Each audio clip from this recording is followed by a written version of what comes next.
the decision is made quite a long way away who's going to get out of the way. And if you're used to it, I remember Keith Johnston, who's an impro guru, wrote a very seminal book called Impro, and he deals a lot in status. And he says there are some places in continental Europe where, I won't have to say that soon, some places in continental Europe, fuck you Brexit, where old people are used to having status and young English or American people bump into them because old people just do not get out of the way, because you get to a certain age and then you just get automatic respect and you never move. The young, agile people move and you just get to power on down. Whereas in London, I would say elderly people might be a bit vulnerable and they might just look ahead because they don't want to get knocked over, so they get out of our way. And we don't really think about that. That's why they skip queues. For revenge. Old people don't skip queues, do they?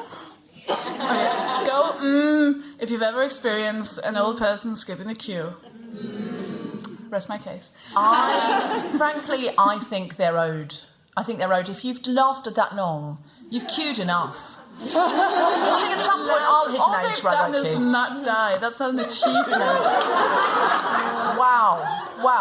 But in that time, they've contributed to society, and you don't know that. They must have. You can't generalize. Not all old people, hashtag. I prefer to assume that old people have contributed. They might have had children, they might have fought in a war, probably increasingly less likely. They might have, had a job. There's all sorts of ways in which they've contributed, and I feel like if they're now old... they're taking it all back. Is that what they're doing? I'm not going to go into the grave with good karma. There are certain... I've got certain feelings at the moment about the baby boomers, but anyone who fought in the war or it contributed to the war, but baby boomers sort of could fuck off at the moment. That's so mean. That's a whole generation. I don't mean that. I mean some baby boomers.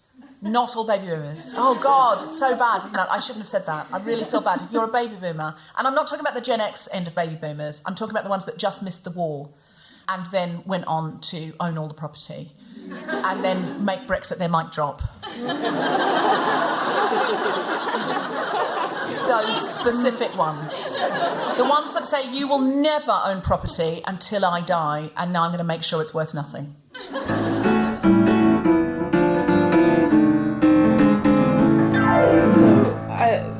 We agreed to not call this episode bitchy. I never wanted to call it bitchy. I wanted to call it bossy. And guess who won? Me. You always win. So I do not always win. I hardly ever win. But on this occasion, I thought my challenge is to get the podcast named in the way I want it to be named, by being bossy about it. And I get that, but it is what the idiots call it, isn't it? They would call bossy bitchy. It's a fine line. Bossy is... Well, bossy is pejorative as well, and it's not used for men. You never hear a male CEO being called bossy. Yeah. He's just being a CEO. It's basically when I think a woman tries to assert herself like a man, she's called bossy. Yeah. It's like you're kind of being a boss, but... You're kind of pretending to be male right now because you seem to be in charge of things, and that's you're very being weird. Boss-esque. Boss-esque. So I am Boss-ish. going to, for my challenge, I've long wanted to direct a film. I'm going to direct a motion picture. I'm going to direct Superman vs. Batman 2 for my challenge. Yeah. Now, guys, Do it's you going have to their take... email?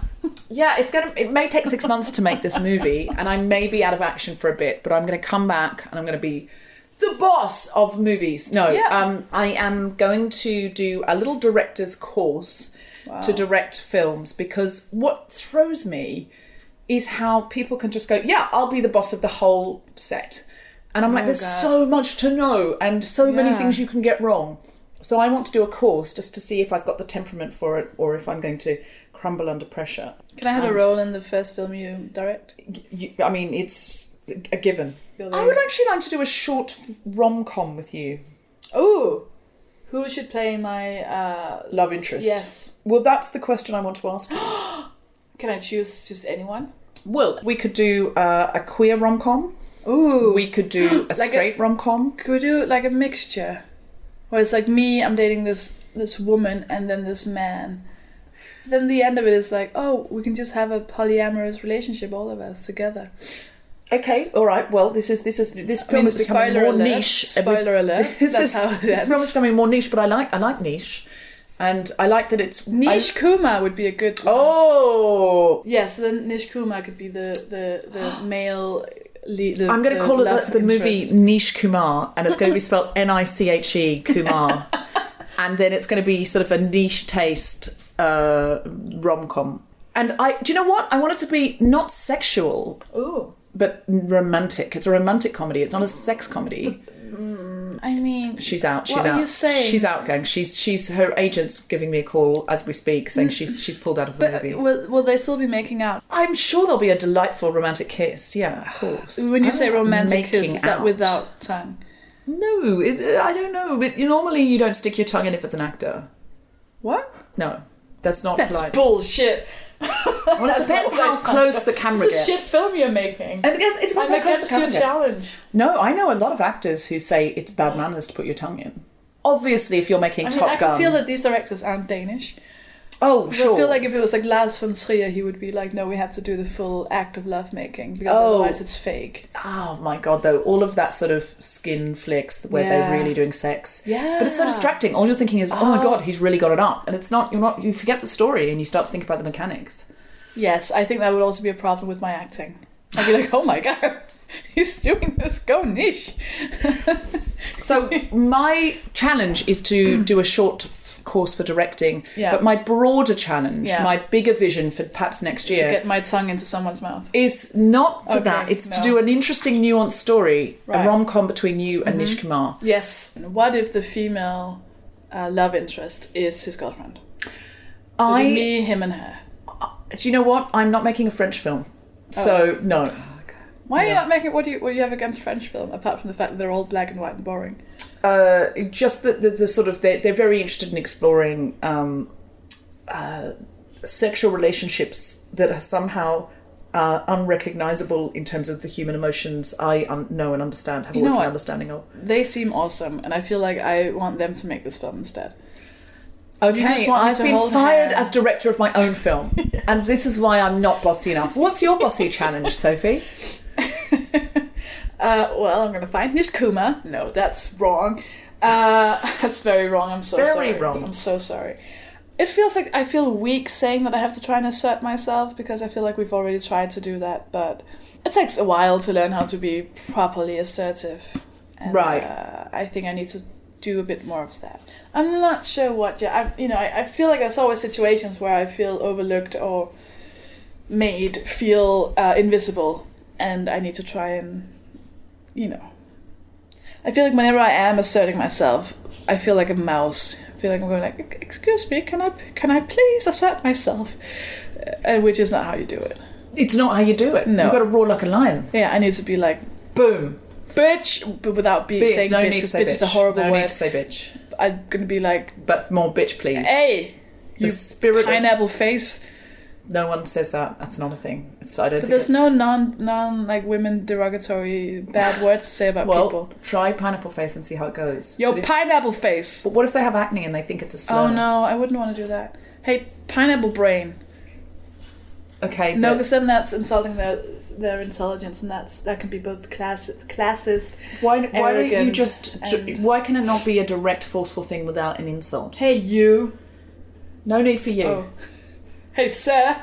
Excuse me. I feel like I need you to not be a dickhead. Okay, we're going to work on this, listeners. We're working on it. We'll work on the dialogue. We're not there yet, though. This is a first draft. This is a first, much like my movie, a first draft. See you at the episode. Bye. Bye.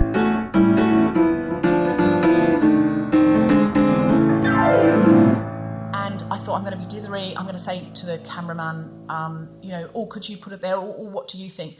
And it was weird. As soon as the clock went, I just became not fascist, but I went into the most high status mode I've ever been in. Right, silence on the set. Camera, action! And then they would do it. And this guy who'd been like really bolshy could not remember the fucking lines to save his life.